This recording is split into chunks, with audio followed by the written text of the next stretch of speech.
The Nikkor 180mm to 600mm is one of my absolute favorites. I want to talk to you a little bit about the specs of the lens and some of the features of the lens. Unlike a lot of super telephoto lenses, this one is pretty affordable as well. The image quality with this lens is excellent. The zoom ring is nice and smooth. Also, a really great thing about this lens is that it has internal zoom elements, so when you turn the dial, nothing sticks out at the end. A lot of lenses in this price range, when you turn the dial, the lens gets a lot longer, which makes it really uncomfortable to hold and to use. Even lenses like Sony's 100 to 400mm, as you turn the dial, they extend, which makes them really not fantastic because as you're holding them out and you extend the lens, it gets heavier and heavier in the front. All of Nikon's latest mirrorless cameras have really great subject recognition, so it's able to capture photos of birds from hundreds of yards away and still get pinpoint focus on their eyes. And it's not just great for photos, it's really great for videos too. This is some footage at 120 frames a second that I shot with this lens of birds that come to my local bird feeder. So I've shot this with both the Z6 III, like I said, and the Z8, and it really balances nicely with those cameras. So this lens gives you about 5.5 stops of stabilization,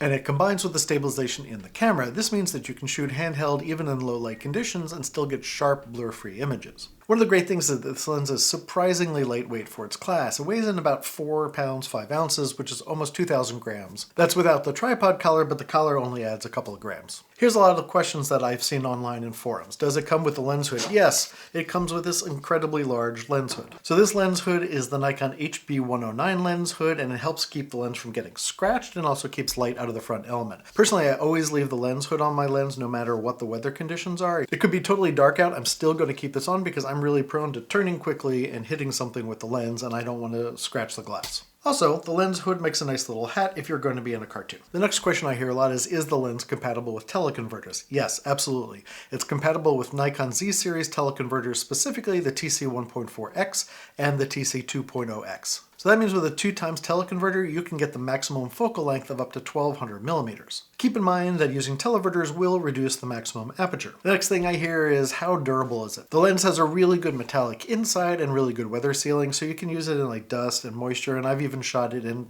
pretty heavy rain, although don't tell Nikon that I shot it in pretty heavy rain.